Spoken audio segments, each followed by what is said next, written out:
Со овој амандман, членот 32 се менува и гласи: во членот 41 во ставот 3 зборот мислење се заменува со зборот согласност.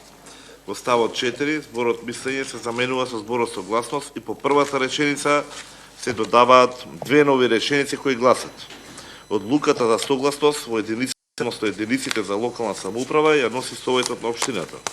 Единицата, односно единиците за локална самоуправа на чија територија е поднесена иницијативата за вршење на експлоатација, се должни да организираат јавна расправа за локалното население и засегнатата јавност, со присуство на стручни лица и представници од институциите, со рок за достава на мислења и забелешки од кои најмалку 30 дена, и се должни овие мислења да ги земат предвид при носењето на одлуката.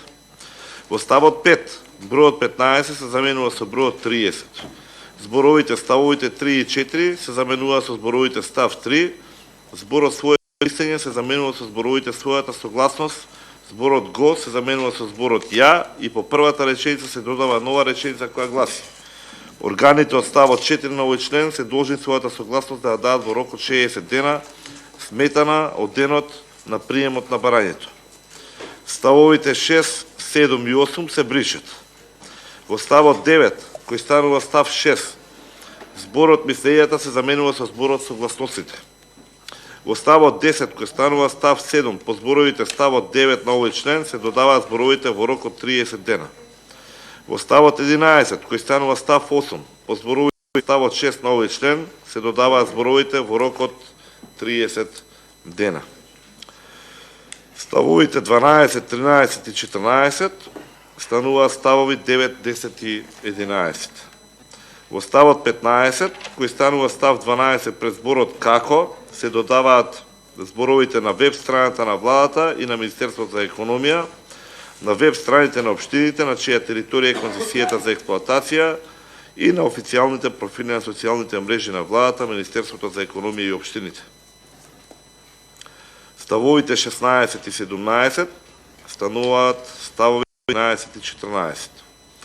Во ставот 18, кој станува став 15, алинеја 8 се менува и гласи: информација за економско-финансиска состојба на субјектот, издадена од Централниот регистар на Република Северна Македонија. Ставовите 19, 20, 27, 22, 23, 24, 25, 26, 27, 28, 29 и 30 стануваат ставови 16, 17, 18, 19, 20, 27, 22, 23, 24, 25, 26 и 27. По ставот 31, кој станува став 28, се додава нов став 29 кој гласи: се додава нов став 29 кој гласи: во случај доколку не се добие согласност од органите од ставовите 3 и 4 на овој член, концедентот донесува одлука за одбивање на барањето за доделување на концесија за експлоатација на минерални суровини. Значи, во истиот контекст и во истиот концепт, од исклучителна важност е да имаме големата слика и ова што го збореа колегите и претходно, и за значењето на сите овие амандмани што се трудиме да допреме до вас и да сватите кои се придобивките од имплементацијата на истите во ова законско решение. Конкретно овој амандман се предлага за цел мислењата и од разни органи на државната управа да не бидат без значење во носење на одлуката за доделување на концесија и да се бара согласност наместо мислење, за да се избегне коруптивно влијание во давање на согласноста од единиците на локалната самоуправа и да биде одлука донесена од представници и избрани од граѓаните, затоа да ја донесе советот на општината. Исто така, со цел локалното население да запознаено пред да се додели концесија. Потребна е јавна расправа, каде ќе се презентираат сите информации, каде граѓаните ќе може да дадат забелешки и мислења кои општината ќе ги земе во предвид во носење на одлуката. Рокот за согласност од единиците на локална самоуправа треба да се зголеми 15 на 60 дена, имајќи предвид дека треба да се организира јавна расправа и да се остави време од најмалку 30 дена за достава на мислења и забелешки.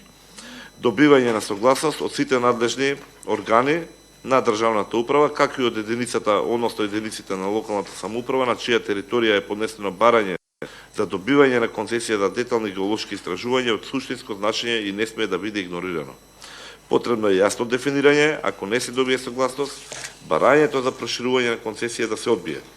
да се избегне дека недоставено мислење во даден рок се смета за дадено позитивно мислење и со оглед дека се бара согласност, а не мислење ставовите 6, 7 и 8 се практично излишни. За транспарентност, јавниот повик да се објави на веб страните на инволвираните државни органи и нивните профили на социјалните мрежи. И да, ова е уште еден амандман кој што е производ на соработката што имавме на како ВМРО ДПМН со стручната јавност, со невладините организации, со размената на идеи и ставови што ги имавме, па вклучително и тука во рамките на расправите, без оглед дали се тоа формални или неформални во рамките на собранието. И ние можеме на оваа маса да слушнеме секакви мислења, се и се што, но јас верувам во она што го искажаа колегите, без оглед дали од мнозинството или од опозицијата, дека иако не бев присутен на таа седница тогаш, дека консензус по тоа прашање да се направи јавна расправа за овој закон постоел. И никој не може да убеди во тоа дека не било тоа така. Дали снимките ќе ги достават службите или нема да ги достават, останува секогаш ќе остане како трага дека мнозинството несватливо од нивни нелогични причини едноставно одби било каква форма и помош на стручната јавност. А при тоа можеме да го поздравиме, односно сакаат и може да го поздрават присуството на стручни лица што се со представниците на владата, коите како имаше повеќе образложенија. Замислете да имавме како представникот на владата сега што е со нас и кој што ни даде образложение, некои прифатливи, некои неприфатливи, како за прифаќање или неприфаќање амандманите, да ги имавме што беа вклучени во изработката на голем дел од амандманите, да имавме стручната јавност, да имавме професори, да имавме лица кои што биле вклучени во цела оваа генеза на носење на овој закон, како што укажа и колешката. Ја тврдам дека покрај не се ова мал број на амандмани. И кажавме дека има и предности и негативности било како решение. Но јас сум уверен, а знам дека и вие сте, дека да имаше јавна расправа по однос на овој закон, по однос на работата на оваа комисија, ќе имаме уште поквалитетно и подобро решение. И сега доаѓаме до моментот дека не им се допаѓа концептот.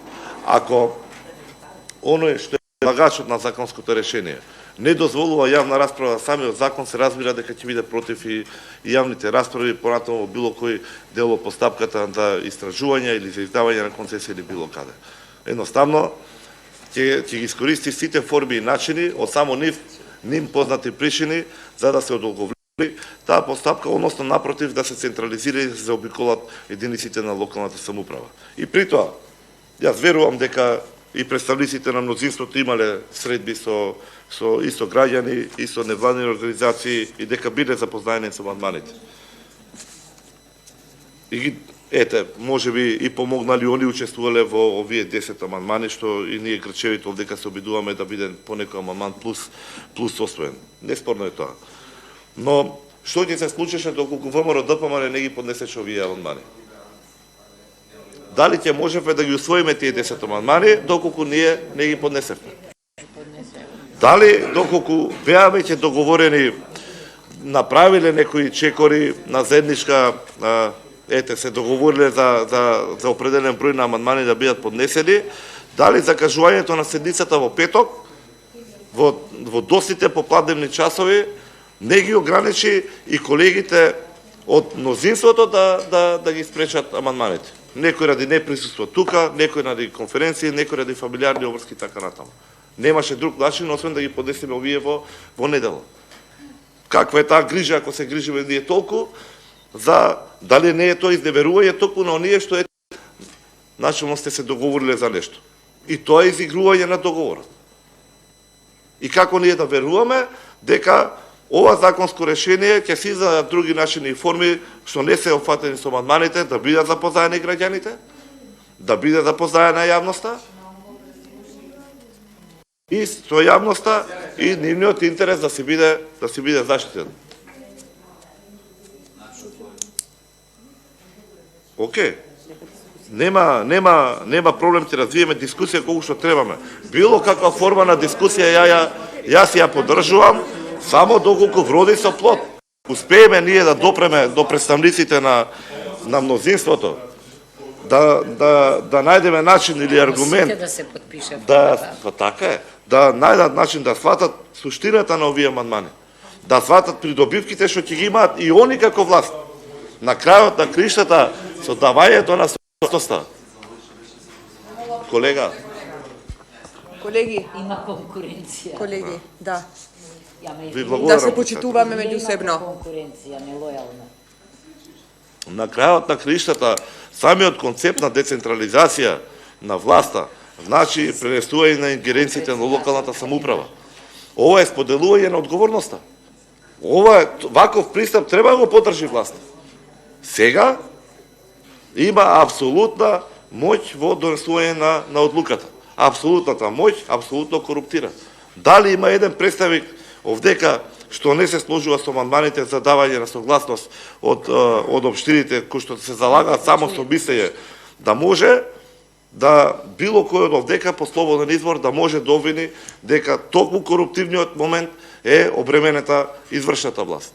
Кога може да го игнорира мислењето дадено од единиците на локална самоуправа, кога сите инструменти се кај нив, кога сите амандмани беа одбиени, што може посвестно откако ќе се увиди дека еден чекор е погрешен, да може да се направи чекор за да се намали или одземе концесијата.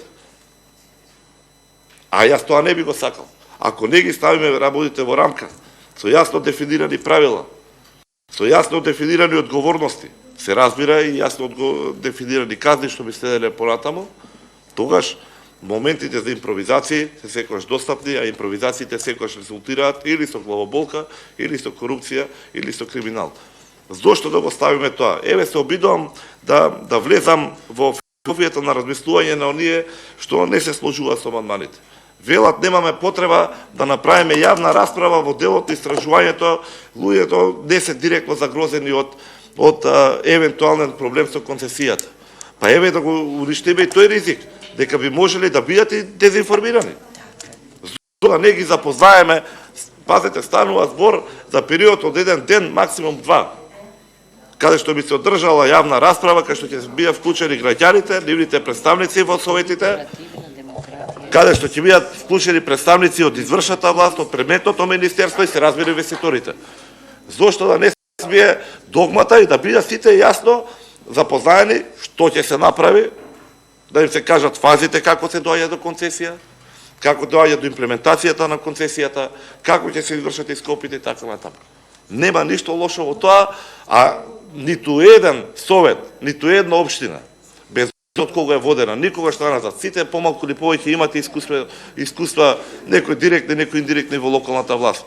Ниту еден совет нема да одбие концесионер или инвеститор кој што ќе има бенефит финансиски општината директен или индиректен, кој што ќе донесе нови вработувања, а при тоа ќе биде елиминиран било каков ризик од по здравјето, по животната средина или по граѓаните што се жители на таа општина. Ви благодарам.